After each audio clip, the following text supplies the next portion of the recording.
This week, Kris Lahiri from Egnyte is with us to have a heart-to-heart about your cybersecurity New Year's resolutions and keeping them past February. Then Derek Johnson from CRA's sister company, SC Media, joins us to talk about the huge levels of federal interest in cybersecurity right now. Finally, in the enterprise security news, we've got a little bit to talk about since we were off for a bit. Pantera announces a $150 million Series C. I'm calling them a yet another unicorn in cybersecurity. We've got a ton of them now. Urgevec Group merges with FishTech. Pretty big news there. Google acquires SOAR vendor Simplify. A European grocery store buys BAS vendor XM Cyber. Flashpoint acquires Vuln Intel vendor Risk-Based Security. Another big deal there. Recorded Future acquires Security Trails. Drama in the Israeli cybersecurity news. Security analyst is the #1 best job of 2022. Microsoft to start rolling out its own hardware security chip. Some annoying words get banned.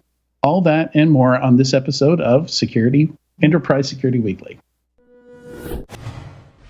This is Security Weekly, for security professionals, by security professionals. Broadcasting live from G-Unit Studios in Rhode Island, it's the show where we talk security vendors and aren't afraid to name names. It's Enterprise Security Weekly. Attackers are only getting more proficient, so how can you proactively adapt your cybersecurity strategy? Core Security by Help Systems helps you uncover and prioritize the risks that pose the biggest threat to your organization. Core Impact is a penetration testing tool that safely finds and exploits vulnerabilities using the same techniques as attackers. You can conduct advanced pen tests with ease using certified exploits and automations. Take your engagements to the next level by pairing with Cobalt Strike, a threat emulation tool ideal for adversary simulations and red team operations. Learn more at securityweekly.com/core security. Welcome back to Enterprise Security Weekly after a bit of a break. Also, happy Peach Melba Day. This is episode number 256, recorded on Thursday, January 13th, 2022. I'm your host, Adrian Sanabria, and Peach Melba fan Tyler Shields is with me today. Hello, Tyler. Dude, how did you know? Like, literally, I freaking love Peach Melba. So, yes, definitely a Peach Melba fan. What are Peach Melbas? I didn't know about it before looking up like what the national days were for today. It's a great question, and quite frankly, I am not entirely sure the difference between a peach cobbler and a peach melba, but I love peach anything, and I'll eat either one of them. Well, I did but see no the chocolate. picture. But no chocolate. I'll tell you, the peach melba's in a glass. It's not a pie. Ah, there it is. Okay, well, it's just so that makes it a melba if it's served in a glass, other than a tin or whatever a pie is made in. Yeah, if you have your peach cobbler with some vanilla ice cream, you're not far from a peach melba, I don't think. But maybe some true peach melba fans will correct me, jump in my DMs and yell at me. I'm sure we'll get DM to hell on that one. Also with us today, Katie Teitler. Do you have any opinions on peach melbas? I don't really have opinions, but I have Wikipedia. And according to Wikipedia, peach melba is a dessert of peaches and raspberry sauce with vanilla ice cream. It was invented in 1892 or 1893 by the French chef Auguste Escoffier at the Savoy Hotel in London. In honor of an Australian soprano, I believe. Yes, the Australian soprano Nellie Melba. And that's her stage name, which she got. She took her last name from the city of Melbourne. There you go. Looks pretty good. I don't know if I've ever had it. Sounds like both of you have been reading the same Wikipedia article coming into this show. Well, you know, Google searching is really hard. Mine was all just from this one website that I get all these crazy, days of the year, national days and international days. It's amazing. I guess I understand why they do it, because without that calendar, I would have never heard of any of these desserts that have come up. It seemed to be a lot for desserts. I'm not sure why desserts get so many special days. Because desserts are wonderful. Good answer. Very good answer. One announcement here. If you have a specific guest or topic that you want us to cover in one of the shows, all you have to do is submit them by going to securityweekly.com/guests and completing the form there. We've made it super easy, nice new form. We review suggestions on a regular basis, and we'll reach out to you once we review them. Now today, for our interview, our first interview today, we have Kris Lahiri, co-founder and CSO, not CISO. You know, there is a distinction there that I'm going to drill into a little bit as we start the interview at Egnyte. And he joins us today to talk about keeping your security New Year's resolutions. Kris spent many years designing and deploying large-scale infrastructure for Fortune 100s, but is now responsible for creating and implementing Egnyte's global security and compliance strategies, policies, and controls. We often talk about what an interesting role is being a CISO at a company that has a product, at a vendor. But welcome to the show, Kris. Thank you. Happy to be here, and Happy New Year to all of you. Yeah, same to you.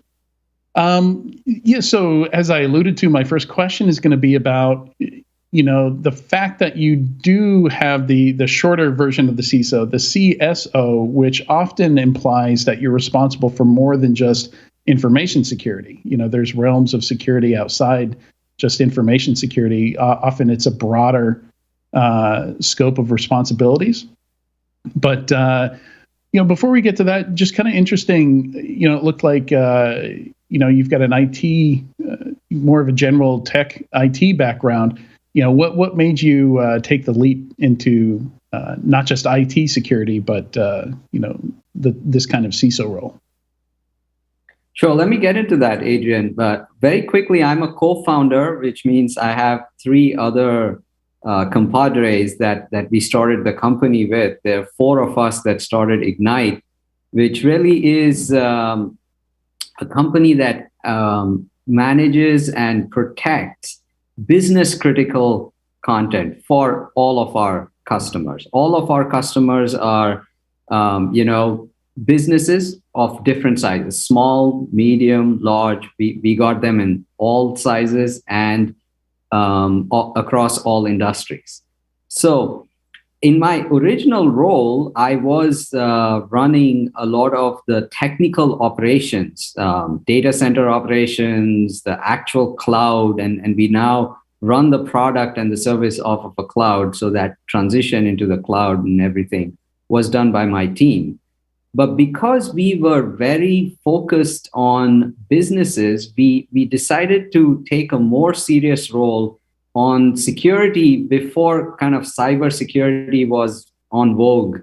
You know, so this goes back very early on, I would say almost 2010 or 2011, when I took on the security role. And that's been my main focus now over the last few years. It's interesting that you brought up this difference between the missing I, the CISO versus the CSO.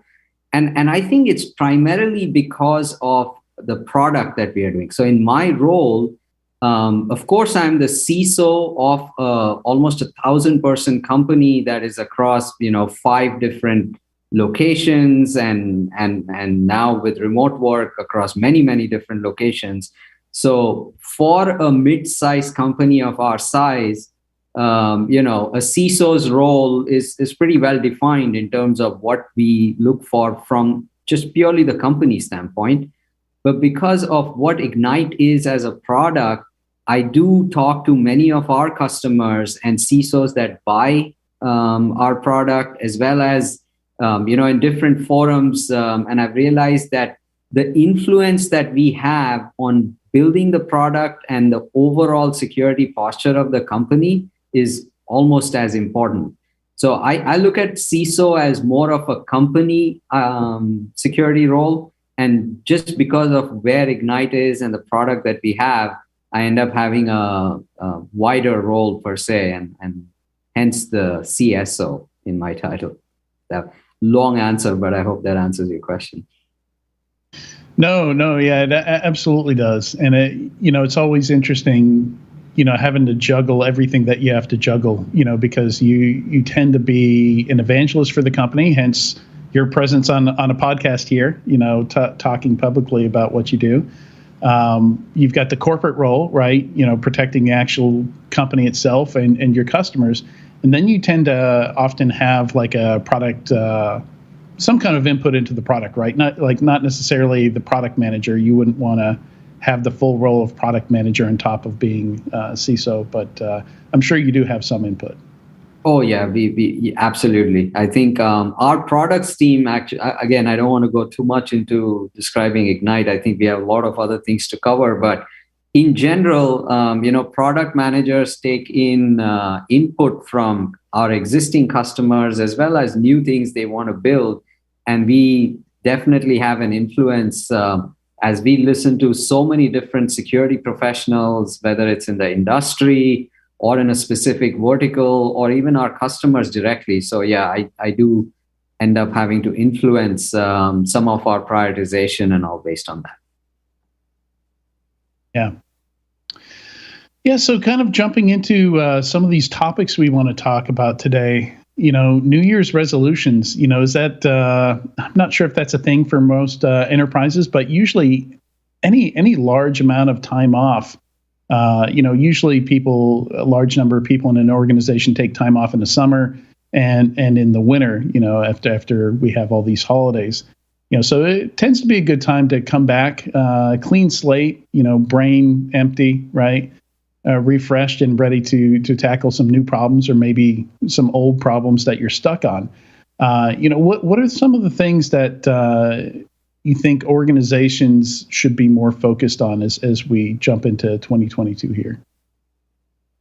Adrian, I don't know if you're like me on a personal resolution, every year, we've seen that you end up revisiting a lot of the resolutions. It's still the same things that you want to do better at.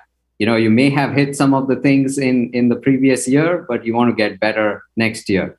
And I feel like, even as a CISO or as a security person, a company's resolutions can be similar. Unless you're completely changing, your direction at the company or the company itself is pivoting to something else.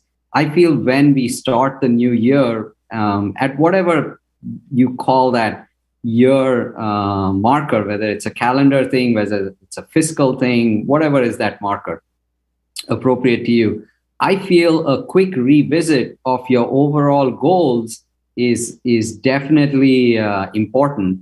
And there are some things I can tell you specifically from an Egnyte standpoint. We just wrapped up our annual audits in Q4 of every year. That's kind of scheduled, and that's how it works.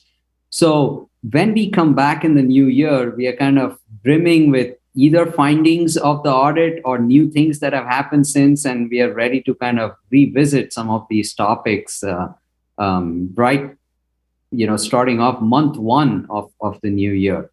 So I think we'll get into a few of those, but there are some very specific things. I think the goals, like I said, do not change much from a security practitioner's point of view, right? There are some core things that you want to do from your user base, from your content and other functionality and other things that you're looking at. I think what ends up happening though is just like you said, with almost a fresh head after the holidays, or whatever was the milestone that you're coming back from, a break or anything like that. I think revisiting these goals with more specifics on, okay, so what are we going to do differently or better this year is the main motivation, I think. And at least I have my team all excited about, chipping away at our overall goal, but we have some new things that we are planning to do this year as well. And I hope that's true of almost every other practitioner here. Yeah, definitely. And what Egnyte does, I think, tends to come close to some of those central goals that companies should be worried about. But I think one thing cybersecurity is fairly unique, and I think we like to think we're unique in a lot of ways that we're really not. Like our current hiring challenges, stuff like that, but it's a different discussion. But I think we are uniquely susceptible to distraction. Just the amount of vendors in the space, the speed with which that they're constantly changing and growing. Even on the attacker side, 10 years ago, ransomware was not even in our vocabulary. And all of a sudden, it's by a huge margin the most important thing that a lot of us are worrying about. So it's sticking to those goals and constantly coming back and saying, are these activities my team is spending most of its time on related to these goals or pushing us forward in these goals? Or are we just treading water here? I don't think it happens enough. And a lot of the companies that I advise are kind of on that hamster wheel, that treadmill that never really goes anywhere, but maybe it makes them feel like they're making progress, right? Absolutely. I'll give you a quick example of what I meant by, the goals are kind of the same, but what we are planning to do this year is different. One of the big ones, which, obviously being a co-founder of the company, I've seen the company grow from, like 4 of us to almost 1,000 employees, like I said. And I've realized, especially in these last 2 years of remote work and other things that, the wider economy has forced upon us, I had never paid as much attention to our employee security training as much before. Earlier, we've always been doing security training. I would review the modules that people are having to take on, and it would be a more or less a audit requirement more than anything else. But I would say over the last 2 to 3 years, we've realized that it's really important for everyone in the company. It does not matter what function you are. You may be someone, at the front desk, which doesn't exist anymore for many virtual companies. Right. It doesn't matter who you are and at what level you play at in the company. A baseline security awareness, a baseline security hygiene is super important, right? And that was sort of underscored by the amount of BEC type attacks and the smishing attacks and all of these things that happen. A company like, let's say we were 100 or 200 employees, it didn't really matter as much at that time. Maybe things weren't as sophisticated, but still, I wouldn't hear of this type of an attack more than maybe once a few months. Now, with almost 1,000 employees, there isn't a day that goes by that someone doesn't, flag me on something. Oh, here's a potential fish, or here's how someone's trying to, like impersonate another co-founder or someone and get someone to do this. And there's a lot of tools. There's lots of interesting training and all of this available. And we are leveraging some of that. But this is one example of what something, was always a goal. Security awareness training for everyone has never been more important than right now, especially since we are trying to hit certain numbers of growth in terms of our employee count and also the fact that they're going to be worldwide. It's not going to be someone that I can pull in to an office or go have a hallway conversation with or anything like that. So how we approach this topic, how we go about, doing better at it is really important. That's just one example of a goal that stayed the same, but what are we doing different this year? Yeah, and to your point, we actually have some stats that we didn't used to have now. So funding, was an all-time high funding for cybersecurity for startups, at least something around $20 billion in funding for cybersecurity startups last year. But then the attackers also had their best year ever. And I think cryptocurrency alone, they netted something like 10 billion. So they're raising like half the money that we're raising on this side. So there's competition on the funding. I'm saying funding with making air quotes here, but yeah, for sure, attackers are putting some of that into R&D. We're seeing them try different techniques and stuff like that. So yeah, it probably is important to have employees on the lookout for that. But also, actually, to your point, Adrian, sorry, I had never heard of ransomware as a service before. This completely underscores the point you made on how that itself, the attacker side itself, is becoming a business. Yeah, absolutely. Running them like a business, even in some cases, I've joked that it's not really a joke, but there's probably a non-zero overlap between people with certified ethical hacker certifications and people working for ransomware crews. I've heard of them putting out kind of these blind ads for pen testers, where potentially maybe some of these pen testers don't even know that they're hacking into companies illegally. Maybe they think it's a sanctioned pen test. True. And I don't know, I don't think there's any clear answer or silver bullet to any of this, but it must adjust a general level of awareness on any of these things or all of these things, even for people who are not in the quote unquote tech world, right? You'll find a lot of folks who'll say, oh, I'm not tech savvy, I'm not a tech person, it doesn't matter anymore. I think there's a certain level of basic security awareness and hygiene that even, you're my mom or parents and everyone needs to be aware of. That's just the reality of, our lives today. So. Yeah.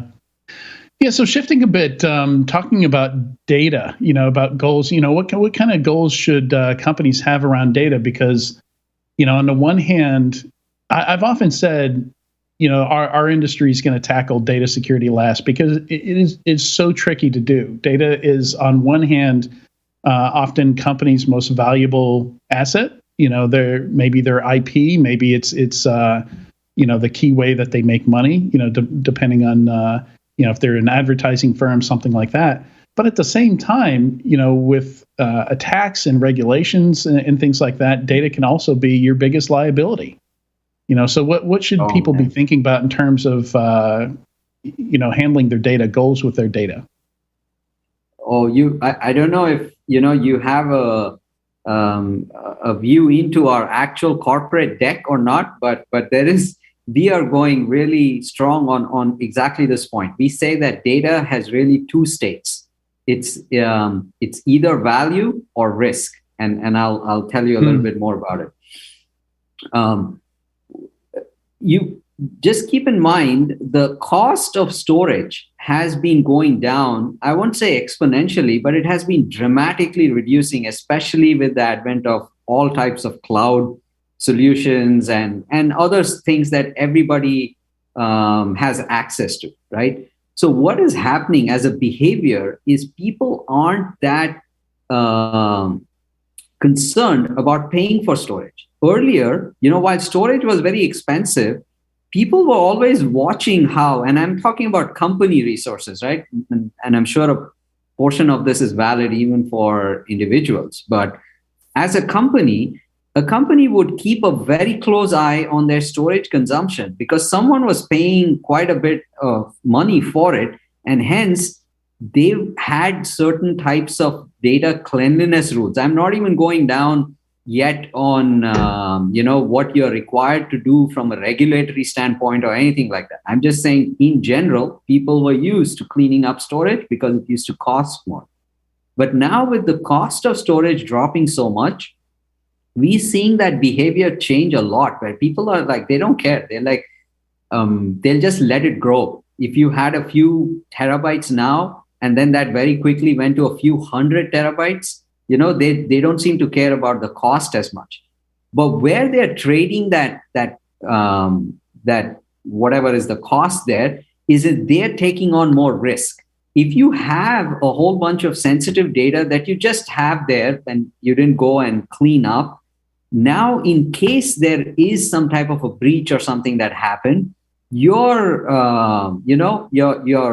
area or surface area just grew exponentially just because you did not take care of some old data that you had no business keeping, right? So we are going down, and again, you can layer in all kinds of things on like financial regulations, which need 7 years of data to be there. Construction and building regulations need 25 years of data to be there, etc. But I think this is a gold mine of trying to look at data lifecycle management and in a holistic way to reduce the state at which your data is. You keep your valuable data, which you need, easy, secured, in a proper way in which you collaborate with your partners and so on. But all the other stuff, which is a risk, you need systems, you need other processes in place that will just take care of that for you.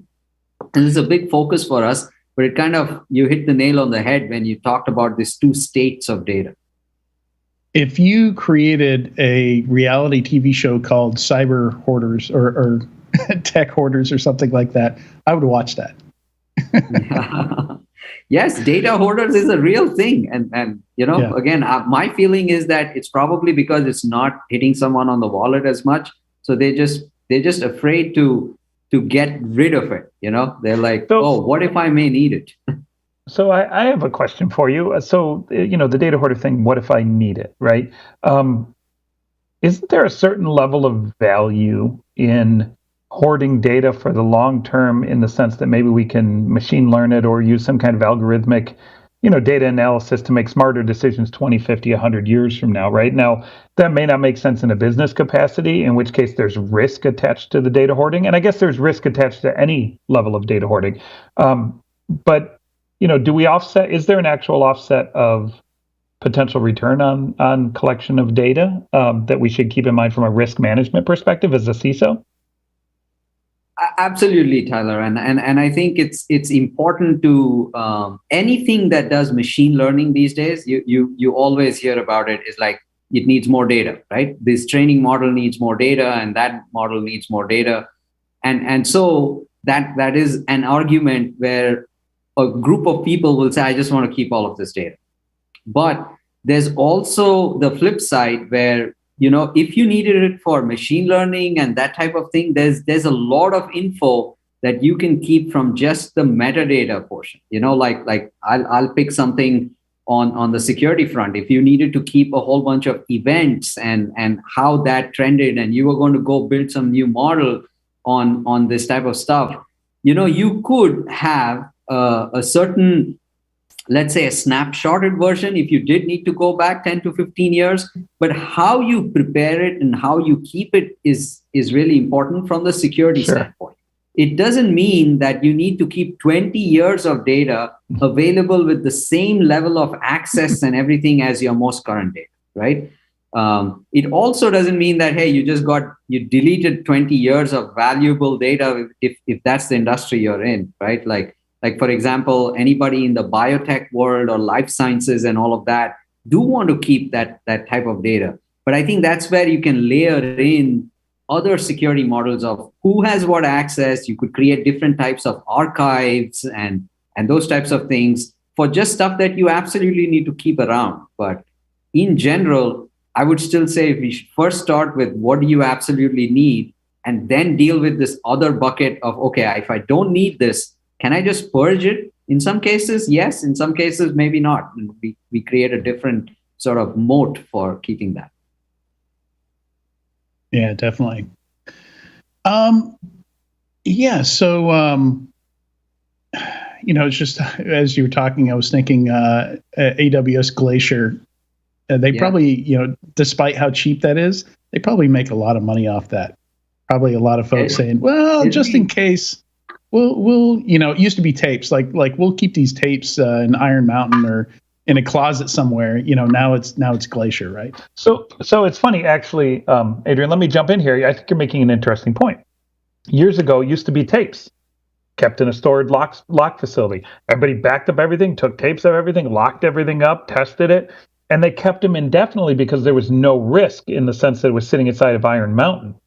Right. But now that we're storing online, now that we're storing in Glacier, now that we're storing in all these systems that come with a certain level of risk because of the connectivity of it, that is where the actual dynamic that now requires us to purge and delete and clean and be more data hygienic, if that's a real word, right?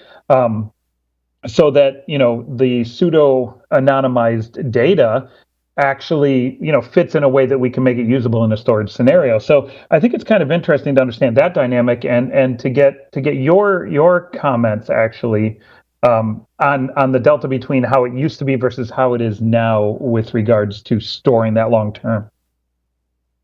Well, I would argue that the long-term tape thing is a little bit of a false sense of security, right? Because I have personally actually lost a few tapes, which we weren't able to recover, and then we ended up having to do it a different way. But that was many years back. The thing that really hit home for me was the 2018 GDPR requirement that came through about defensible deletion of data. Right now, consider how, and I know it's primarily an EU thing, but you can be sure that similar things are going to make their way across the world, right? But specifically from GDPR standpoint, this thing about if someone says, I have the right to be forgotten, and now you need to delete everything that you have on me and show me what you deleted from, people with tape backups and things like that had a massive struggle trying to show things like that, right? But that's just one example. I think your meta point, Tyler, is still true, is that it is easier for sure to access archive data or these other formats of data. And hence it has become more important for who has what type of access and all of that, which you may not have paid attention to earlier. While you were doing tape backup, you knew that, hey, it's an Iron Mountain and only those people, it's a much smaller subset of, even your admins that can even request a tape to be loaded or request it back. And also you felt safer that way, right? So that is the first thing, is look at access control of who has access to your archives. Yeah, I totally love that you brought in the compliance side of it, the changes in requirements, because it completely changes how we do things, and it changes how data storage and data security as a business is run. So excellent point. Yeah, exactly. And we were asking our customers, like, how will you satisfy, a GDPR requirement? And the honest, this is a good answer. This is the best that they could do, is they would say, we aggregate these things across a certain time, because GDPR was giving you, I think, 30 or 70 days. So they would aggregate all of these requests and then do a massive purge, rewrite their tapes without that data. And I was like, man, that's a lot of, someone's actually doing a lot of manual work, even with all the fancy robotic arm, DLT libraries and all of that. There's still a lot of work that someone had to do to take care of something like this. Oh man, those are rough memories you're bringing back there. Oh man, I remember spending months. We had one a worm robotic worm library that was malfunctioning and only worked with software that ran on Windows 95 and used a licensed dongle that plugged into the serial port. Good Lord, what a mess. Losing, bit rot is a real thing, right? For people like us that have exabytes of data, the fact that there is actually something going wrong, even at a software level, is a real thing.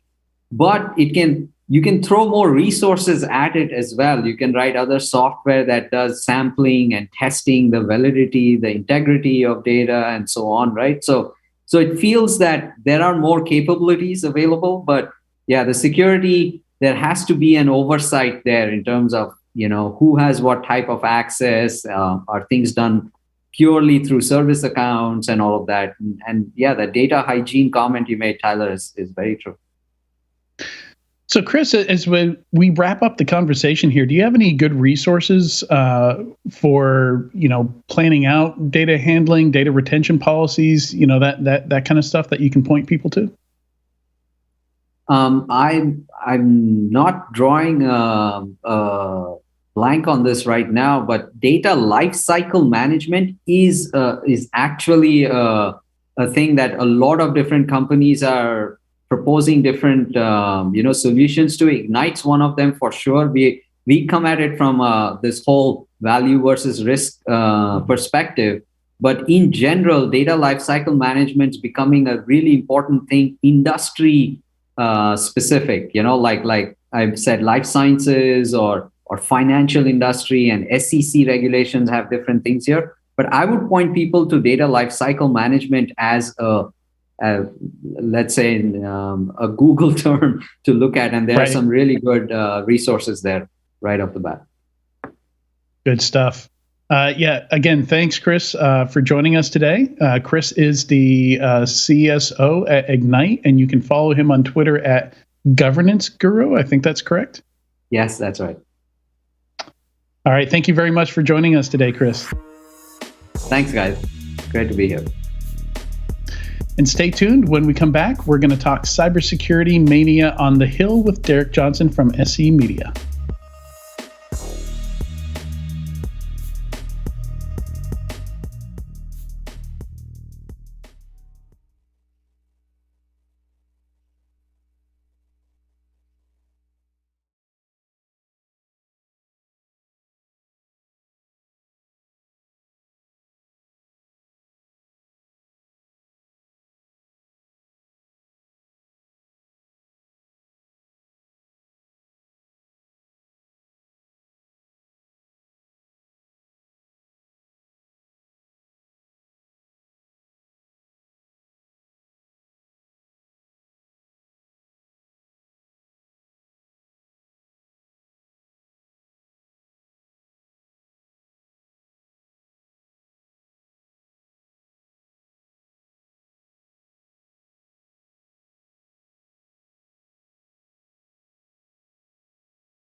Let's face it, cyber attackers have the advantage. ExtraHop is on a mission to help you take it back. Regain the upper hand with security that can't be undermined, outsmarted, or compromised. When you don't have to choose between protecting your business and moving it forward, that's security uncompromised. See how it works in the full product demo, free online at securityweekly.com/ExtraHop. Picture your team being able to map out the external attack surface as it grows and see the same attack vectors as a hacker does. Most tools out there do asset discovery, but stop there. Enter Detectify. It takes an inventory of exposed web assets and automates vulnerability testing for security misconfigurations, expiring subdomains, and risks in third-party software. Here's the cool part. They crowdsource payloads from leading ethical hackers. It finds bugs you actually want to fix and finds them in time. Start a free 2-week trial by visiting securityweekly.com/Detectify. Go hack yourself. Welcome back to Enterprise Security Weekly. We've got some great webcasts coming up for you. On January 20th, learn how to build your own security lab. Then on February 16th, learn about validation techniques within applications. Finally, join us March 2nd to learn 5 things you can do to catch more bad guys. To register for these webcasts, go to securityweekly.com/webcasts. And don't forget to check out our library of on-demand webcasts and technical trainings at securityweekly.com/on-demand. These are a different format from webcasts we've done in the past. These don't have sponsors attached to them. They're just stuff we're building for the community to teach things and go through some interesting topics that folks have told us they want to learn more about. So check those out. Already tons of attendees for that Build a Lab webcast. We're really excited about that. All right, and today's topic is cybersecurity in the federal space. We're excited to have Derek Johnson, a senior reporter over at our CRA sister company, SC Media, with us today. Derek covers cybersecurity, threat intelligence, and innovation issues for SC Media. Prior to that, he spent 3 years covering the intersection of cybersecurity policy and government for FCW. Welcome, Derek. Hey, thanks for having me on. Really appreciate it. Absolutely. And I always enjoy our chats, and I don't think I've ever asked about this, but how did you originally get put on a cybersecurity beat? Was that something that you went after, or somebody said, hey, we need somebody on that? And also, is it still cool to refer to it as a beat, or am I showing my age? I mean, there's nothing cool in journalism, but yeah, we do call it a beat still. I mean, it was a pretty winding road for me. Like I came out of journalism school like a year before the financial collapse happened. And when that happened, like everybody lost their job, including me. And I wound up transitioning, found myself working as a technology analyst for Dell Tech, which sort of, tracking kind of technology and security contracts on the state and local level. And that was sort of the way that I got into writing about tech. Started my own sort of freelance business and started getting a little bit more into writing, started writing for FCW. They hired me, and I initially started focusing on things like IT modernization and things like that, but found that cybersecurity was just sort of a better fit, more interesting subject matter, lots going on, as opposed to, modernization, IT modernization in the federal government, which never seems to go anywhere. So made the transition around 2017 or 2018 and been doing it ever since. Almost never a slow news day, right? Yeah, I mean, there was, so it's very funny because when I started at FCW, we were a very federally focused publication. There were entire weeks or months, like in August or around the Christmas holidays, where nothing would happen and the entire government would shut down. And really kind of post, NotPetya, post WannaCry, and it's been, the cadence has been more and more every year, every month, and that's largely just because there's just so much to do. Because this has been a issue that's been ignored for years and years by policymakers, and now it's like the hot new thing. So everyone kind of wants to put their finger in and get something. Yeah, and putting their finger in, they are, or putting their foot in it. I'm not sure which. Do we want to continue by talking about maybe an overview of what happened last year? I know on this show several times we covered just the crazy amount of cybersecurity bills that were floating around out there. Yeah. Well, I mean, so I will try, like I said before, I'll try not to like flood the zone here, but it was a really crazy year. To my mind, certainly the most active year in federal cybersecurity policy ever, not just in terms of, shoring up their own internal security and some of the policies and technologies that they use, but really sort of changing the way that they interact with private industry, with critical infrastructure, how they sort of coordinate with allies overseas, and then things like law enforcement operations, information sharing. So it was, last year was pretty crazy, largely because of all these recommendations that came out of the cyberspace solarium that made it into the National Defense Authorization Bill. That's what created sort of the National Cyber Director position.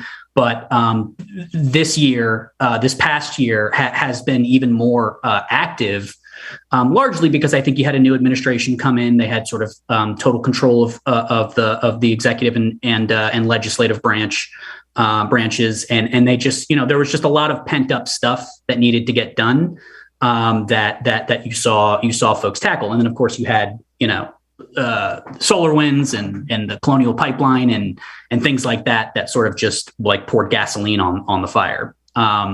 So to me, I'll try and focus just on a couple of things that I think were really important, both within the federal government and out.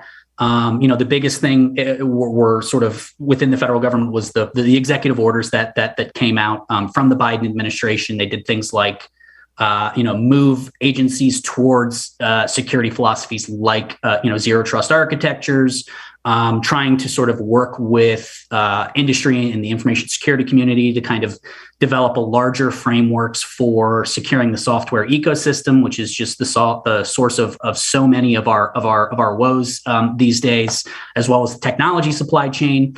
And then just doing sort of a lot of making the government agencies do a lot of smaller baseline things, like sort of implementing multi-factor authentication, encryption, setting up logging capabilities on federal devices and systems. And a lot of this stuff is stuff that people have been calling for years, but it just hasn't been done. And then kind of outside just of that, just to jump in there real quick, talking about the executive order, I think the impression I've heard from a lot of folks, there was a lot of coverage on it initially when it came out, because there was so much to consume and to analyze and pick through there.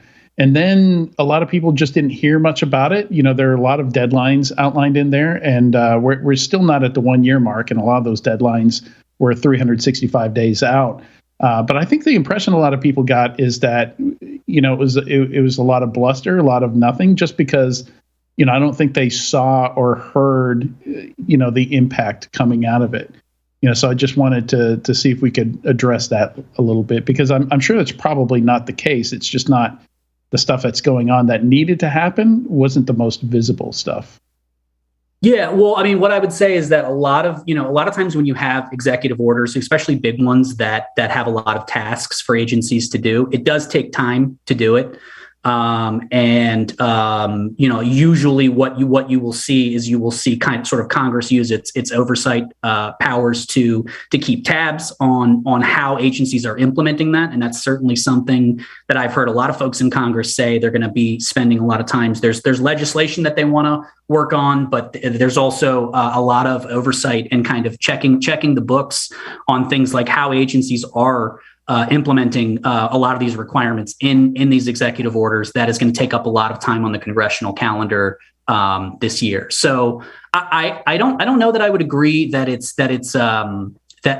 bluster. I think a lot of this stuff, I think a lot of the stuff is basic, like implementing multi-factor authentication. Like who's going to be against that? Encrypting your devices and systems. Like that's something that I think we all pretty much agree should have been done before now. I have heard that, it's more about sort of catching up and more about setting a floor than it is about really being proactive and trying to meet the threat landscape where it is today. And I think that there's probably a lot more merit in that criticism. But these things take time, I guess is what I would say. And like you said, a lot of these deadlines are 1 year out or more. And then even beyond that, I mean, you have to spend a lot of time doing oversight over the years to make sure that they're actually doing what they're supposed to. So in terms of either the executive order and how complicated it can become when you're talking about agencies and very large entities, as well as just the number of requirements in the EO, as well as some of the other proposed bills, you mentioned a few moments ago that everybody sort of has their finger in the pie, so to speak, as it relates to cyber. How does that complicate and or dilute the requirements, the recommendations that are coming down from Congress or the pressures that are being applied in industry? I mean, I think that what it sort of speaks to is that, cybersecurity really impacts so many different areas of policy that, and there is no one agency. I mean, I know everyone talks about CISA, but there really is no one agency that can do all or even most of the things that the government needs to do around cybersecurity, whether it's regulating, right? And you have agencies like the SEC or the DOJ just set up their own cyber civil fraud initiative. You have folks on the law enforcement side, the FBI, who are doing some sort of new things in terms of going out and touching the infrastructure of cyber criminals and ransomware actors. So everyone kind of has a role to play, but there is a little bit of a coordination issue around certain things, like who sort of sets information security policy and enforces information security policy for the federal government. There are a bunch of different agencies. OMB historically has done that. But now you have CISA kind of coming on board. You have this new office of the National Cyber Director that has just been stood up, and those are outstanding questions. And that's kind of some of the things where you can expect to see some tension between some of these different agencies, because I don't think anybody wants to give up their writ right now over cybersecurity, and there's certainly plenty enough for sort of most or every agency to do, but it's creating some new turf battles for sure. And does it also sort of create this weird world in which people are acting because they know it's a hot topic or they think something should be easy to fix? When we saw the Log4Shell come out, it was easy to issue guidance saying patch, and then they could say, okay, this has been done or it hasn't been done. So it makes it seem like more is getting done versus some of the foundational stuff, which realistically, some of it should have been done, some of it should be ongoing, that whether it's private entities or public entities are doing day in, day out. Yeah, I mean, so I think that's sort of two separate, things. There's kind of some of the requirements and mandates that they have to work on, but then there's like the Log4j or Log4Shell vulnerability. That was like a perfect example of basically what CISA was created to do, which was to be a trusted, credible partner within the federal government who can go out and marshal and rally folks both in critical infrastructure, in private industry, kind of get everyone together in the same room and actually coordinate and work on these things. And that to me is, I think, where you're seeing a lot of the bigger impacts is just the ability for everyone to work together. And a lot of the incentives are there for critical infrastructure owners and operators, for private industry, for the government to all work together on this stuff. I mean, I think today the White House just hosted its at least its third major summit and gathering between the industry and government to work on cybersecurity issues. I mean, that's not an action in and of itself, but I do think it speaks to just how much of a higher priority that this issue has gotten in recent years. And certainly in Congress, you've seen a significant elevation of like knowledge of the technical realities around cybersecurity. We still kind of have, folks who don't necessarily have all of their ducks in the row in terms of how the federal government's IT operations work and how security intersects with that. But we're much, much, much better than we were in 2017 when the majority of members of Congress couldn't, correctly pronounce Kaspersky, or Huawei. So we're doing better on that front, I think. So culture, I mean, that's good to hear, because culture wise, I think that was a real trigger for me and for a lot of people, when we have these serious issues, and they start off with all these disclaimers that, they don't understand how their phones work. They don't, it's like, why are you on this panel? Like, what value are you bringing to this subcommittee? Yeah. I mean, I think it was, so to me, like that wasn't an inhibition. I think it was less of an impediment than just sort of a historic reluctance. I think historically, the idea of the federal government having a significant say or role in how private companies or critical infrastructure entities conduct their cybersecurity, I think was considered a bridge too far, even by folks who understood the issue. I think there was just a general reluctance for the government to get involved in that. And I think what you've seen, basically since, the Obama administration, when you had the Sony hack in 2014, the OPM hack in 2015, you had NotPetya and WannaCry, and then, this year you had Colonial Pipeline and SolarWinds, is just that reluctance to get more deeply involved in regulating industry where it intersects, where their operations, intersect and affect the rest of us. I think a lot of that has sort of fallen away in Congress, and you just have a much more aggressive posture from a lot of lawmakers in terms of not just leaving it up to some voluntary or regime or something like that. So traditionally, a lot of the cyber legislation has been at the state level, specifically with like the data breach requirements and things like that. Is that starting to change? Are a lot of these federal, or at least some of these, the federal stuff that we're seeing now going to supersede or replace some of that state level stuff? I mean, for the most part, yes. On things like,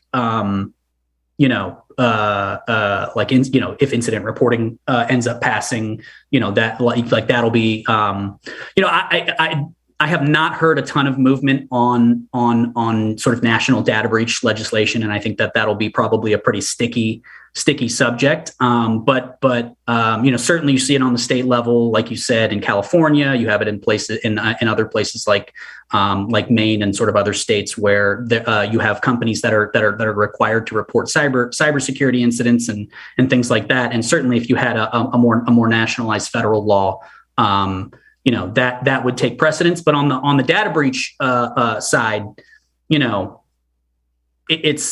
it's almost like, I think someone once told me that, as a business, right, and especially if you're a national business and you're operating across all the different states, you're really mapping your overall compliance and policies around data breach, notification and things like that to the state that has the most strict standard. Or if you're doing business in Europe, right, there are probably stricter laws and standards over there that you are going to be basing your business around. So that is what I've heard. But certainly, if you had a national law, that would sort of simplify things, particularly when it comes to data breach laws. Yeah. So it sounds like you're saying that the executive order was largely successful and a positive thing.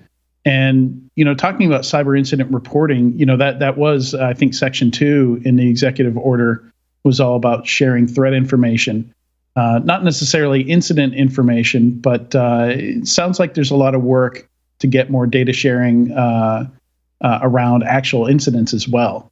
And that was something that raised an eyebrow for me, when that I forget the name of the bill that got passed, where they, in the 11th hour they took out the incident reporting piece of that.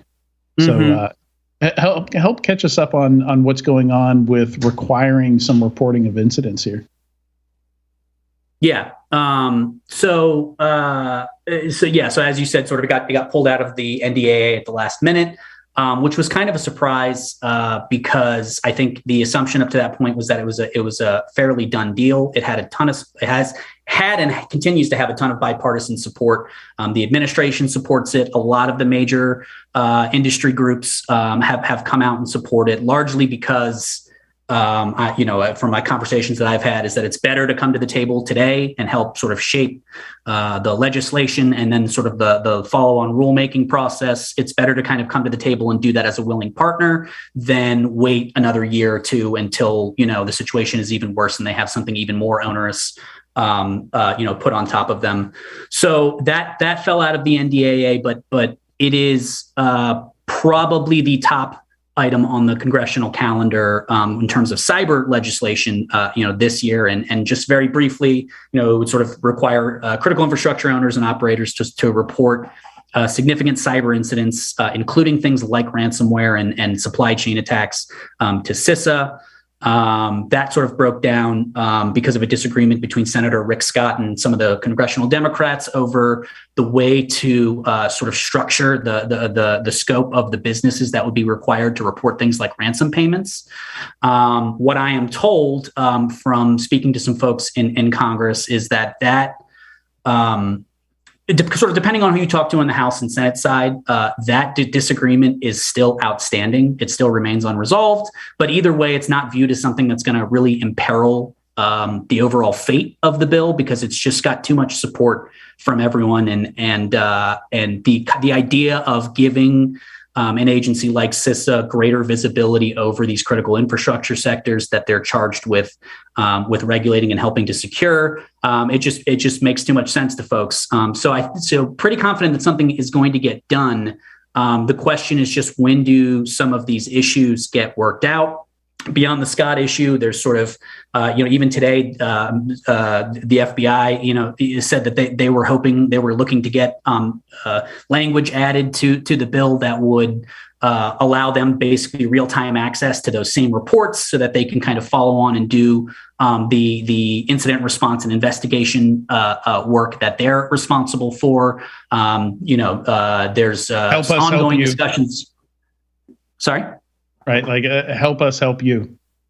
Yeah. And then there's just ongoing discussions with industry about things like liability protections. But that's probably the number one priority that you're going to see in Congress. That doesn't necessarily mean it's going to be the first thing that passes. It just means that it's the thing that everyone is the most determined to get passed this year, both on the Republican and the Democratic side. And there is a point, my knowledge of it's been a while since I've seen the cartoon on how a bill gets passed. That classic. I'm trying to remember the name of the show, but the bills kind of get dropped at the Schoolhouse Rock. Thank you, Tyler. You're welcome. But I remember the song better than the actual details. But the bills effectively get dropped at the end of the year. The ones that haven't made any progress. Is that true? Like a lot of these have to be like they follow the calendar year. They have to be resubmitted. Yeah. So I believe it's the end of the congressional session. So each congressional session is 2 years. And I believe that any bill that any bill that you introduced last year is still active this year, but next year, when we have a new Congress take effect, anything that didn't get passed this year will have to be reintroduced in the new Congress. And the reason I ask is, I'm just hoping that that stupid bill to make ransomware payments illegal, I don't. It didn't sound like it had much legs anyway. I don't know how familiar you are with that bill out of North Carolina. I forget which senator introduced that, but just did not seem like it made a whole lot of sense.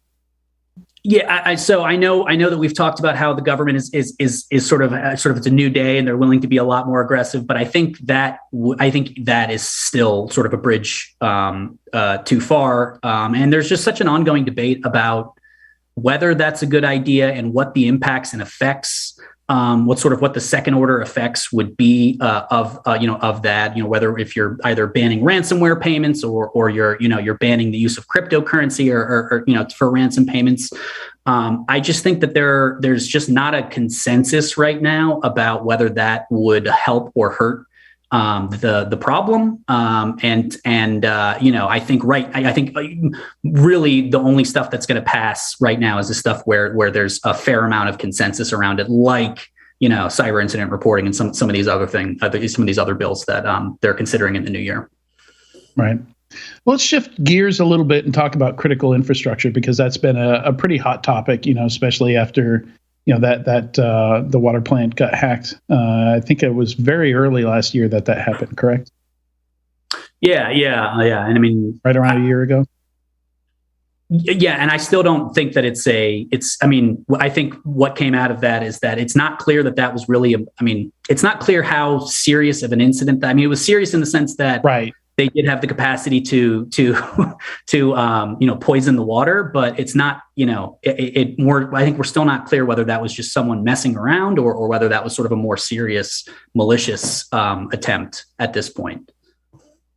Yeah. And my main concern is, anything the federal government does around, I don't think electric is nearly as bad. I think there's something like 3,000, electric utilities out there. But when you move to water treatment, water plants, things like that, you're up in like the tens of thousands. I forget if it's over 100,000 different organizations, utilities that you would actually have to, I guess somebody on the government side would, in the past, it seems like they've made resources available, but you got to go to them and you got to go claim that money that you can use to upgrade systems, to buy cybersecurity products and put controls into place. But they're not going to come educate you on it directly and tell you, here, you need to use this. Yeah, well, and that's sort of that's kind of what DHS and CISA getting involved in protecting critical infrastructure was all about, was sort of about, focusing on sort of the entities that they have sort of, regulatory, authority and power over. But it was really about, focusing on critical infrastructure entities where if they get popped or if they get shut down through a cyber attack, that it could have sort of cross-sectoral cascading bad effects across American society.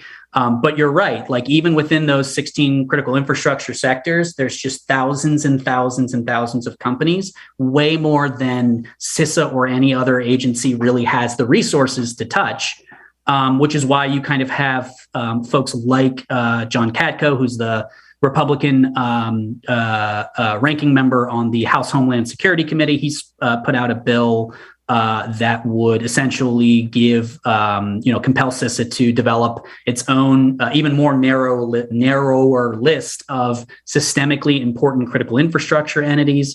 And then those entities would basically get moved to the front of the line when it came to access to federal resources like technical assistance from CISA, and vulnerability assessments and things like that. So there's definitely a recognition that, as CISA's mission has expanded into critical infrastructure more and more, I think there's a recognition that there needs to be a way to focus their resources and their efforts on the highest impact sort of engagements that they can have with critical infrastructure.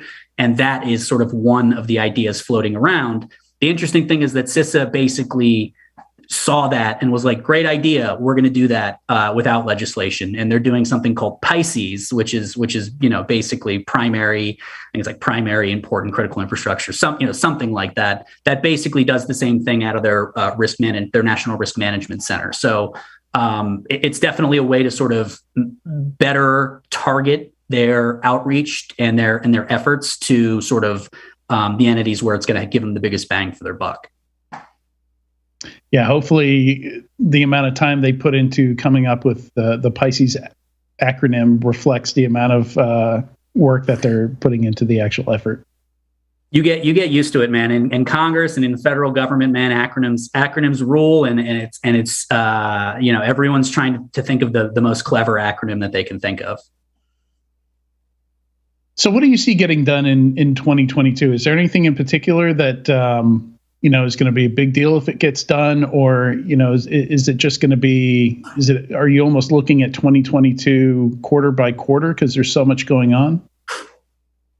Yeah, I mean, like I said, I think there's some spillover stuff from last year. That there's quite a few bills that were expected to be included in the NDAA, and because of it was just a much more chaotic NDAA process this year, a defense authorization process this year, and there just wasn't a lot of time to do the kind of conferencing and horse trading that you normally see. You had a lot of stuff get spilled over.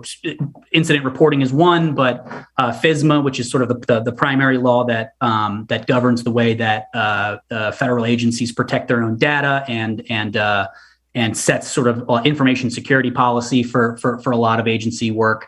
That is one of the top priorities out of the Homeland Security Committee. It's being worked on, and it really what that would do is take CISA and the National Cyber Director, who neither of which existed at all before, like when the law was last updated, when FISMA was last updated, and it really sort of puts them a lot higher in the hierarchy of FISMA and setting information security policy. The Office of Management and Budget will still run it, but the National Cyber Director's Office and CISA are going to get access to a lot of the same reporting that agencies have to send to them. And it's really just sort of an acknowledgement, because both of those entities were created explicitly to coordinate cybersecurity functions across the federal government. And so it just didn't make sense for them not to have some type of role in FISMA going forward. The other thing that I can think of, so I talked about SICI, which was another one, and then there's a FedRAMP bill. I mean, there's actually was two bills yesterday that passed. There was a State and Local Cybersecurity Act, which sent a sort of opened up additional resources, federal resources to state and local governments, sort of similar to what we saw sort of with SICI. And then there was another one that I'm blanking on right now, but I'll come back to it. But yes, there's a lot of stuff. And then oversight, right? Because you said there's a lot of stuff that came out last year. This year is about making sure that it's working and that folks are doing what they said. And so that's going to be a sort of a big push by a lot of committees, is to make sure that the gains that we saw last year are actually taking hold and enduring and improving the federal ecosystem. Yeah, and regardless, it seems like CISA has been in the news, almost weekly. We see them doing something useful, something helpful, something very visible, that the average company can use. So it's, certainly that's, that's something I've noticed. And it's, I think it's going to be interesting for them where, like, on the private side, they're more, kind of helpful, rolling stuff out, kind of like we're used to MITRE being, but on the federal side, as you pointed out earlier, they're a little bit playing the, policing some stuff, doing some enforcement that, maybe, doesn't sit well with other agencies. Yeah, I mean, the way that I look at it is that, CISA, basically under Chris Krebs, who was the first director, they basically spent the first few years, really building up their credibility with the private sector, with critical infrastructure, with sort of election officials, where they sort of have jurisdiction over election security. It was really about, hey, let's I'm not going to force you to do anything, but I think if we work together, we can be more effective than if we don't. And having sort of now established that credibility and getting, the support of Congress, CISA is one of the favorite agencies of members of Congress and the executive branch. They're now sort of being a little bit more forceful about saying, well, no, I mean, we want legislation that will, that's not voluntary where you report to us, but where it's mandatory that you report to us if there's a cybersecurity incident, because we have to help protect critical infrastructure. We have to help coordinate some of these incident responses and vulnerability management things, not just for your entity, but for others. And so you're seeing sort of a lot more of an emboldened and aggressive CISA, still within that collaborative model. That's what things like the JCDC were set up to do. Is I think that they always want to have that attitude of hey, like, we're not this heavy-handed government bureaucracy that is trying to tell you what to do. We're trying to work with you here, but obviously there are limits to the collaborative model. And then within the federal government, they're definitely treading on territory that used to be the province of the FBI or the NSA or OMB, right? With FISMA, right? And that is creating some heartburn between some of these different agencies, but there's just so much to do that, and I think CISA has handled itself well enough to where a lot of that stuff doesn't stick.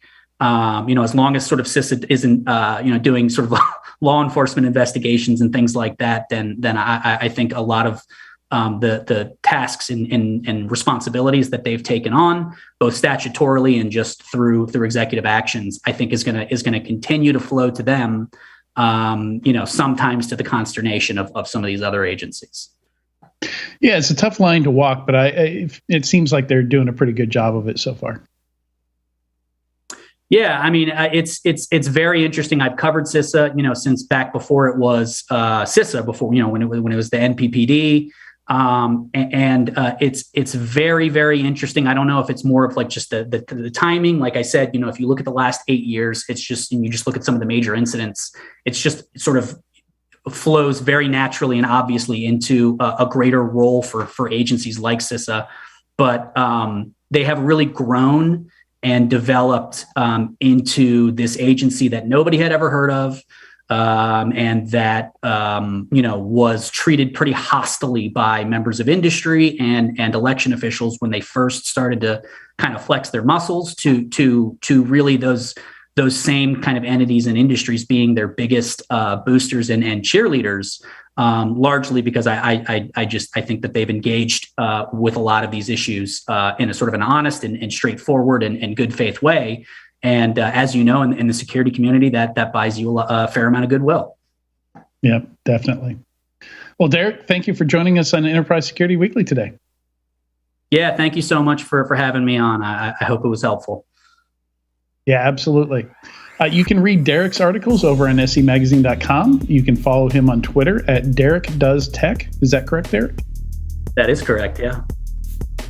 All right, and we will be back in a few moments with the weekly Enterprise News.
When it comes to your network, visibility is imperative because you can't secure what you can't see. Riverbed's network performance management solution gives you 100% network visibility 100% of the time. Now you can resolve performance issues and security threats up to 90% faster and reduce response time, damage, and cost spent on remediation and containment efforts. Connect with Riverbed today and learn how their NPM solution can protect your network by visiting securityweekly.com/Riverbed. Workloads protected by VMware are the safest workloads in the multi-cloud. Private cloud, public cloud, any cloud. Stronger, with distributed protection to the API and everything east-west, inside, and cross-cloud. Stronger, with 3 layers of detection, trusting nothing and seeing everything, even the best hidden bad actors. Stronger, with an SE Labs AAA certified advanced NDR that brings the multi-cloud together for the win. You've got workloads, we've got security. VMware Security. Simply stronger. Visit securityweekly.com/VMware to learn more. Welcome back to Enterprise Security Weekly. Don't miss any of your favorite Security Weekly content. Visit securityweekly.com/subscribe to subscribe to any of our podcast feeds and have all new episodes downloaded right to your phone. You can also join our mailing list, Discord server, and follow us on social media and our streaming platforms. Also, we had an absolute blast putting together this year's Security Weekly Unlocked virtual event. All presentations are now available on demand for your viewing pleasure, and the URL for that one is securityweekly.com/unlocked to register and watch now. All right, and on to the news. If you want to follow along with the notes, the list of stories that we're going to be talking about today, you can go to securityweekly.com/ESW256 for the news details and all the show notes from the 2 interviews we did today as well. All right. First off, Tyler, I have to thank you for sending me that podcast. I'm subscribed to way too many podcasts, but this podcast, the name of it's All In, is that correct? Yeah, it's called the All In Podcast, and it is a handful 4 of the just highest end venture capitalists / investors / high tech, high growth kinds of guys that you're going to want to follow. One of the guys on there, Chamath, is basically the guy that built probably a huge portion of the SPACs from last year that we've discussed on this show. Jay Kell is just a big name investor, has done a ton of big deals. These guys have been around the block forever, and if you get the chance to hear what they're talking about on that podcast, it's fun, it's interesting, and you learn a ton every week. I highly recommend it. Yeah, definitely. And I'm a junkie for anything Theranos related. I read John Carreyrou's book, Bad Blood. I've watched all the documentaries that have come out. I'm excited for I think there's both a TV series and a movie coming out about it soon. So just to totally embarrass myself, I don't remember if it was on the episode. So I also am a podcast host of a show called Cyber Therapy, and we had Adrian on our show recently. And it might have been on that show where my co-host brought up Elizabeth, what's her name? Elizabeth Holmes or whatever her name is. Yeah. Yeah. And I went, I don't know who she is. Like, I was such an ignorant idiot. I didn't put the name together with the scenario of what was going on. I felt so stupid having said that on my own podcast. But yeah, that whole storyline of Theranos is absolutely intriguing, how much fraud and dissent happened there. Yeah, I mean, it's instructive too. And on that podcast, they went into some really interesting conversations, and it's not just technically interesting because they're going through the mechanics of how investment VC funding works and building a startup, about how all that works, but also you're getting their perspectives. And I think it's always interesting to see, the folks actually managing these funds, and handing out the funding, saying, yeah, this stuff looks just as crazy as us as it does to you. Oh my gosh. Yeah. They were talking about in that particular podcast, they were talking about multiple additional live deals that are going right now, live concerns that are just as fraudulent as that. And they can't really do anything about it. They're like, yep, we saw it. We passed. It's a fraud. And they didn't name the name. They didn't name names though. Yeah. Yeah. They don't do that. They're not going to bury their own business for the sake of a podcast, but. Right. But, people in the know that know the startups in that space, I'm sure knew exactly who they were talking about. Oh, I'm sure there's all sorts of inside baseball and handshake, pat each other's back kind of scenarios. So I learned a few interesting new terms on that one. I learned what a burn multiple was. Oh my gosh! Burn multiple. Let me interrupt you, Adrian. Yeah. Burn multiple was the most important thing I learned on there. Actually, I had never actually thought of that. Yeah, I had never thought of the ratio of your burn rate against your revenue rate, and it never mind, because I could go down. Honest to God, I could go down. But a it's not against revenue. That's what was the other side of it? The other side of it is new ARR, not existing, but new ARR. Correct. Net new bookings, right? Because of the negative churn potential, the net revenue retention potential, right? I tend to use those terms interchangeably, and I shouldn't, because bookings is the better term there. But I could go on and on about that, but that's a really cool term that I think I'm going to actually start to look at for my own personal investments.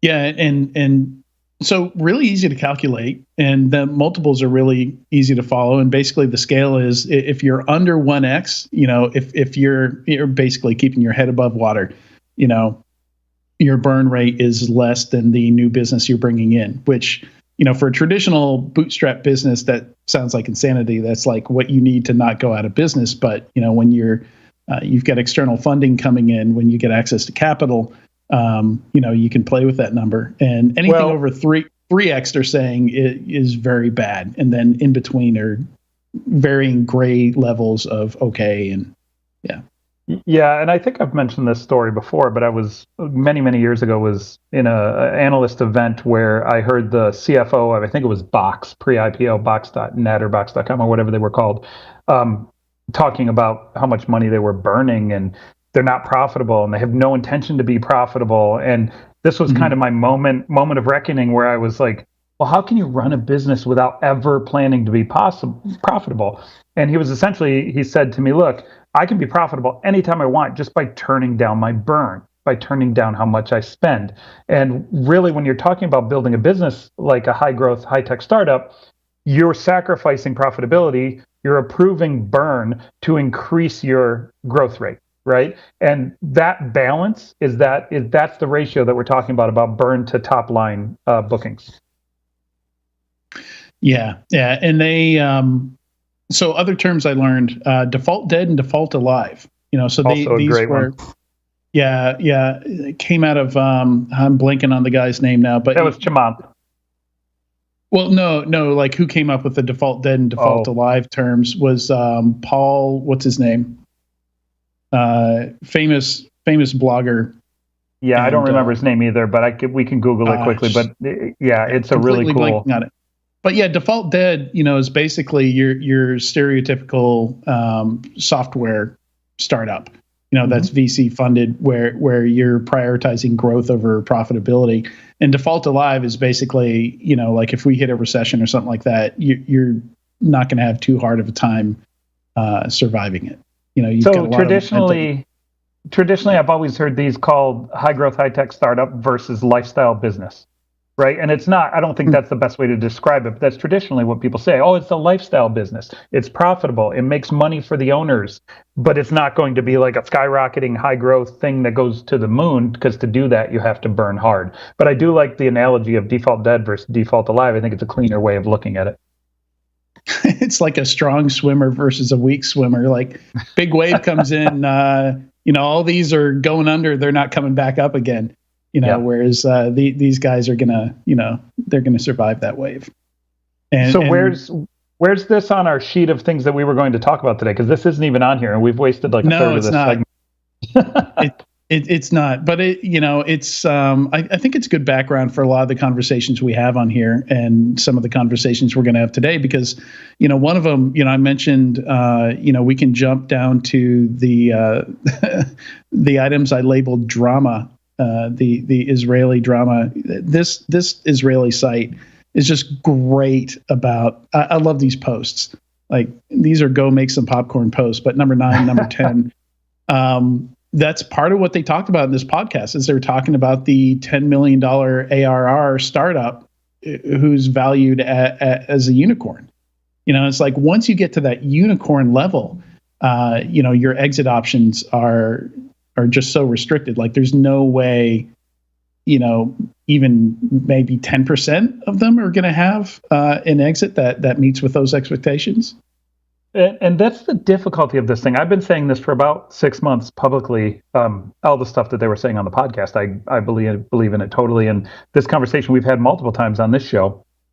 It's you decrease your potential chance for liquidity, making it very, very difficult. You essentially have to become default alive as a business during that window. Right? During the window before you run out of money, you have to become default alive because you have no exit potential. You have to become profitable. There's no way out except for IPO. And if the IPO markets are not available or well positioned at the time you're ready to go, you're just kind of toast, right? And so I think these companies that are taking in hundreds of millions of dollars on multi-billion-dollar valuations, Wiz being a great example of that, will have to become default alive at some point in the next N number of months, or they're never going to make it to exit because the exit has to be so massive. And here we have No Name Security, 5 million ARR, is what the rumor is. I don't know if that's probably not official, but somebody probably told somebody and, it's gotten out. $1 billion valuation in a market where most of the conversations around API security is, we're not even sure if this is a market. I chatted to somebody who works for a large identity access management company, like a public company, huge company, default alive, been on the public market for a while, and they came out with their own API security product and they can't sell it. It's a game of hot potato in the investment world. Okay, so the seed guys get in, they just upsell it to the next round, who upsells it to the next round, who says, hey, all that signaling of all these great investors having done due diligence, it must be a great investment. We're going to pile in at hundreds of millions on billions of valuation. They're not doing their own due diligence. And if you look at, who the smartest guys on the train are in Israel right now? YL Ventures. And I will tell you why YL Ventures are the smartest guy on the train, because they're jumping out on the D rounds and the E rounds. They're selling off their shares and saying, hey, I'm not going to hold the hot potato anymore. I'm done with the game. And they're going to be the big winners. Yeah, and and it goes beyond that. Like that's very smart. But look at each step of the process that they go through, and it's very intentional. It's about as different as you can get from some of these other VCs that you hear. People talking about. When they talk about the companies and the individuals who invested in Theranos, that assumed due diligence was done. And skipped it. And even the ones who do due diligence, they're very intentional about what markets they're going to go into, and how they're going to build those companies and how they're going to market those companies. So and very involved, one of those VCs that's very involved with their portfolio companies at each of those stages. So I think early stage, they're working for those returns. They put in a ton of work. To get those early stage companies off the ground. Yeah, I would say most do. And so, the way I look at myself as an angel, I go into I put my money into the companies, A, that I believe in, B, that I can help, right? That's what I'm trying to do, to help them, because I'm going to get them to the point where I can get them off the ground and help as much as I can. Sometimes they want it. Sometimes the founders don't want it or don't need it, and I don't have to get involved at that level. But I think the strongest investors that are going to do well are the ones that do their own deep due diligence or help build the business and find ways to get involved intimately, because then there's no way the wool can be pulled over their eyes. They know what's going on inside that business. So another market, a certain percentage of the market too, though, that is looking at this as a little bit of a game, because there is a ton of money right now in cybersecurity. And the market's really good, and a lot of these investments are coming in maybe a little easier than they should. Not saying people aren't doing their due diligence, but maybe they're a little more lenient based on the fact that so many companies are getting so much money so early on. Seed rounds look like A round, and it's crazy. So I think there probably are certain investors, a certain segment of the investment world that's just trying to get into the game while it's a hot market before something happens, before there's some sort of reconciliation. And that just makes it worse for the companies that legitimately are trying to grow and make a good product and or IPO or get acquired.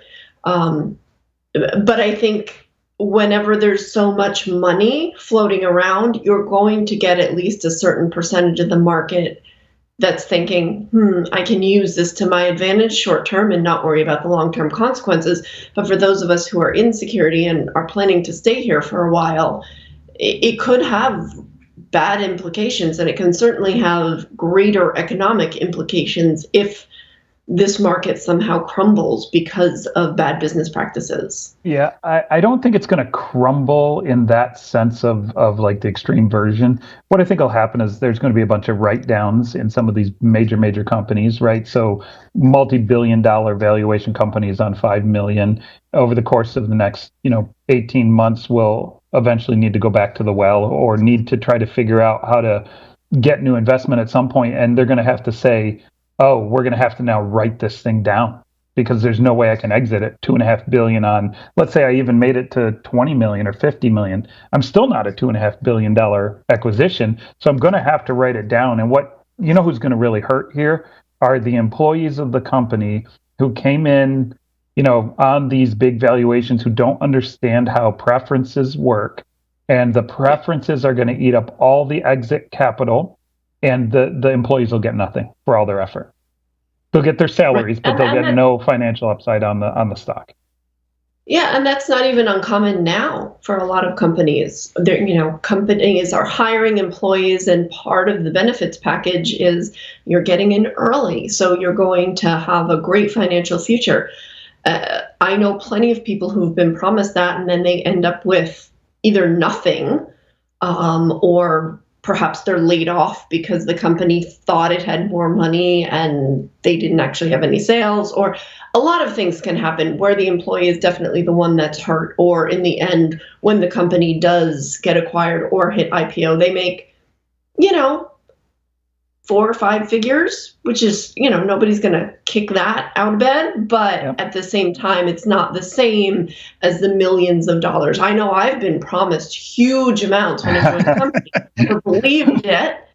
I never believed it, fortunately. But I've had founders tell me, "Oh, this company's, you're gonna make material wealth by working here," and I was always like, "Okay, let's see it." But I think that's already happening. It's just going to get worse for employees. And is that going to hurt the industry in terms of recruiting and retaining really good employees? If employees feel like, I can shuffle around, or I can look for the next better thing, or I can apply my skills in a field where this silliness isn't happening. Equity, and we'll leave it, I got a couple points and we can leave this topic, but equity will cease to become the driving factor for retaining employees, because people will eventually learn that there's very little upside at this point for a lot of these companies, right? Is that people will just start saying, just give me the bigger salary. I don't, sure, I'll take what equity or whatever you got, but I want the bigger salary, right? So that's point number one. Point number two, I completely just spaced on. Shoot. I don't know what was in your head. Peach Melba? Peach Melba's, exactly. No, point number two, I do remember now. If you're an investor, don't worry about the last batch that are overfunded and overcapitalized. Right now is the time to get in on the seeds and A rounds, the early rounds. Because as that great, I'm calling it because I heard it on the podcast, the great write-down occurs for a lot of these companies over the next 18 months. The ones that are just now taking in a $6, $8, or $10 million A round, which is way too big, that's a gap that can be made up by making a healthy company. These are the ones, as stuff crumbles around them, will come up out of the ashes. So that's what I'm looking for from an investment portfolio standpoint.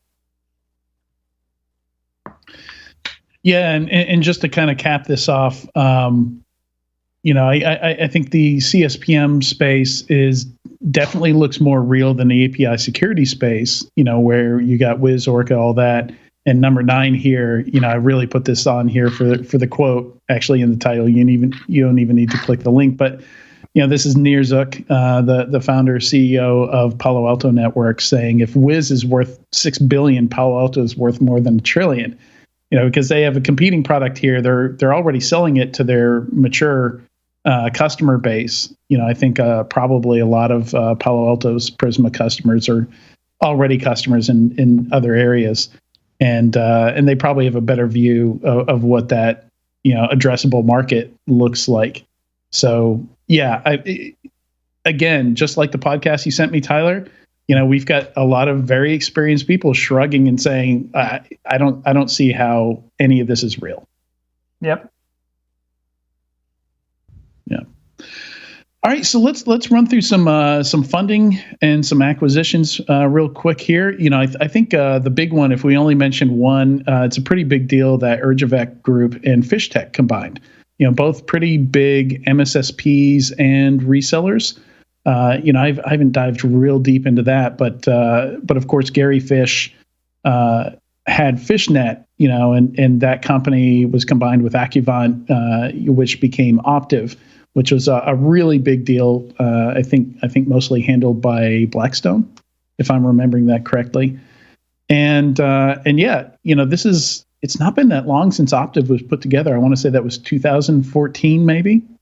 So he's already built another company, and both of them are staying on. Robert Egnyte, who a lot of people know from watching Shark Tank, is going to stay on as CEO of the combined company, and Gary Fish is going to be the chairman of the board.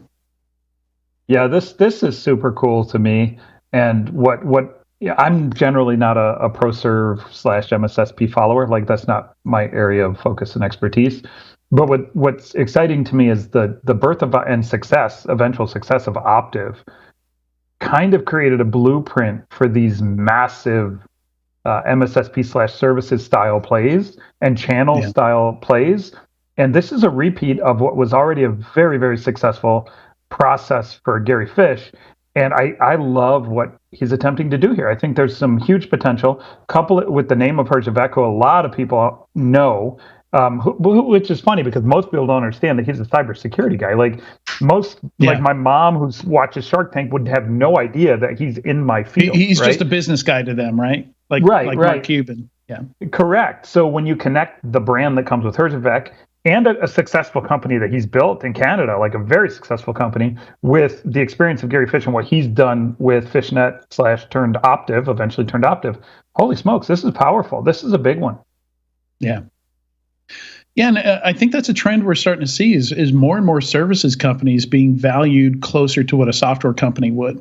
Number one here is, Pantera is, I think this is an Israeli company, but I'm really hoping that name is a portmanteau of Pentest and the metal band Pantera, because that would be great. I 100% always think Pantera when I say that company name. I always think of the metal band. I'd never heard of them before now, but yeah, $1 billion valuation for a services company, and what we're starting to see. Bishop Fox with their CAST offering, which they've renamed. I can't even remember what they renamed it to. Rebranding is hard. Product. It's their service product. Yeah, so they actually, talking about a bootstrap company that took a Series A, like 20 years into the life of the company, to build a product that's backed by services. So more and more, we're seeing almost what I would call like a hybrid software and services company. If you look at Arctic Wolf, the valuations they're getting and the funding they're getting, I think 10 years ago you never see that outside a software company. So it's a really interesting trend to watch. And additionally, if you were to compare the services-based companies to traditional product companies, and then also throw in, say, SaaS product companies, you see the multiple jumps. What's happening with the traditional service-based companies is they're creating SaaS-based products on the back of their services, which are generating one thing that's making them much more valuable and increasing their multiple, and that's recurring revenue and the ability to land and expand their business within a buyer. And so they get what's called negative churn or higher net revenue retention. And that is the fundamentals of what makes a SaaS business such a high multiple business. And so they're turning themselves into SaaS software businesses, and that's why their multiples are going up. Yep. All right, I'm going to run through some acquisitions here. I think I'm just going to read through all of these, and then we've got 5 of them here. I guess maybe this is like a fiscal year thing where we don't see a whole lot of fundings right now, but we do see a ton of acquisitions. So I'm just going to read through them, and we can pause and talk about any, if any, are individually interesting. But Google acquired Simplify, which is a pretty big one, pretty big SOAR offering out there. You know, they're going to take that, combine it with Chronicle, with their SIM offering.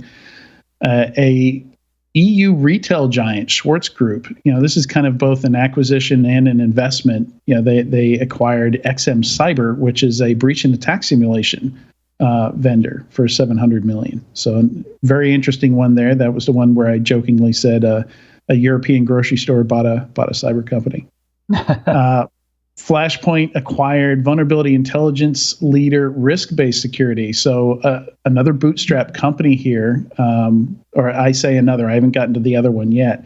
But I do think it's interesting that we're seeing a lot of acquisitions and funding for bootstrap companies. I mentioned Bishop Fox. We saw it with 1Password. You know, we're seeing a lot of companies that were bootstrap profitable from day one. You know, all of a sudden getting either grown or acquired by other companies here. And then Recorded Future. This is the other bootstrap company, Security Trails, which is an attack surface management company. So they're going to find all your external assets that you've forgotten about. In that space there. We've got Recorded Future and Flashpoint sort of in the same conversation and going in similar but not quite the same direction. Yeah, both intelligence. I mean, you can go so many different directions with when you're an intelligence company. You've already got these data pipelines. Vulnerability intelligence, very different from attack surface management, but really kind of go to the same goal. You know, that's in the preparation stage of your security planning and security strategy, making sure you don't have any low-hanging fruit out there. Right. Yeah. Sorry, Tyler. Nope. No comment here, boss. Okay. I thought you were saying something. Nope. I was on mute, actually. I definitely didn't say anything. Okay. So just skipping down to I thought it was interesting. U.S. News came out with the. I had completely forgotten that they do this best jobs thing. So this isn't just about how much you're going to get paid. Like, they take stress levels into it apparently, and still somehow security analyst came out number 1 on the list. Wow. You know, I guess security analyst is maybe lower stress than like a SOC analyst or something like that. But I don't think of it as low stress. But what's interesting on there is that they also have like physician assistant and nurse practitioner. Those are also not low stress jobs. And, you know, as stressful as it gets in security, we're still not literally saving people's lives. Right. So yeah, we do in a certain sense, we do bring on our own stress, me included, but it's just an interesting list. And when I read the methodology behind it, and they said, they take into account stress. I'm like, how did any of these industries get on this list, if that's the case? And at least security is well paid. Do you have a snoring animal there, Katie? I do. Yeah. That's great. It's my cat, Gus. I heard it too. I thought it was like a garage door or something opening. I was like, why is Tyler humming? Is he trying to speed us along? Or no, dude, I totally passed out. I was snoring. I'm sorry. I take full ownership of the problem. I will not do it again. I'll be on mute. I have. This is not the first time a meeting or a video conversation has been disrupted by one of my snoring animals. Oh, it's not disrupted. It was improved.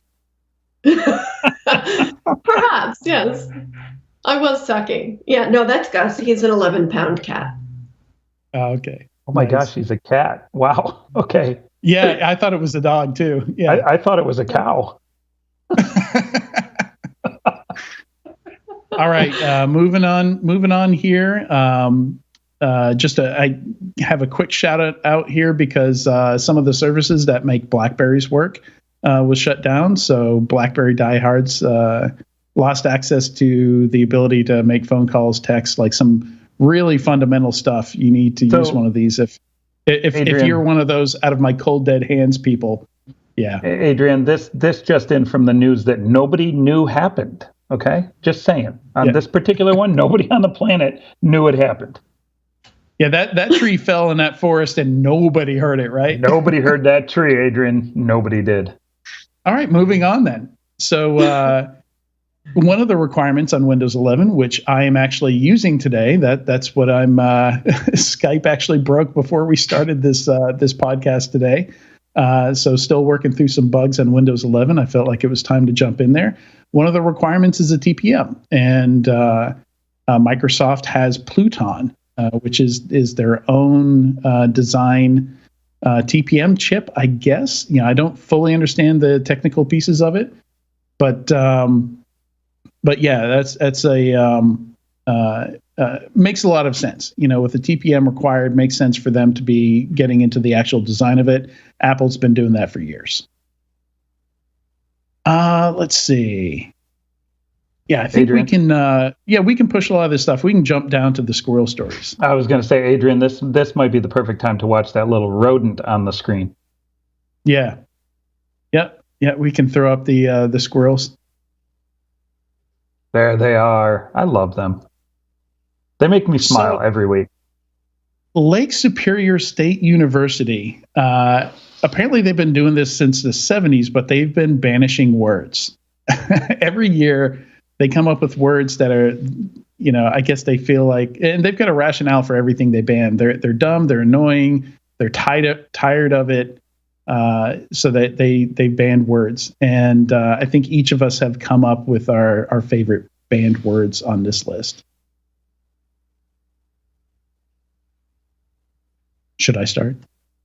Yeah, I was going to say, is this where you want us to talk, or you can give us your first ones?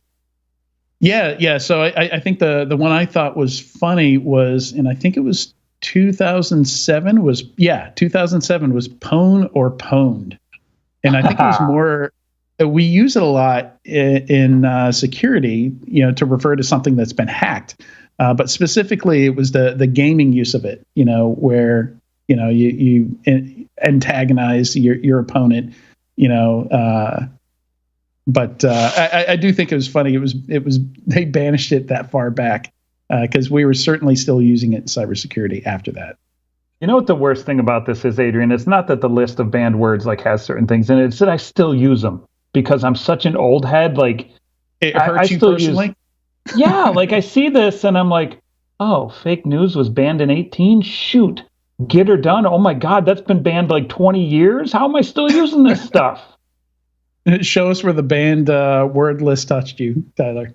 Yeah, I know. Whatever was on one of my lists, and I use that at least 14 times per day.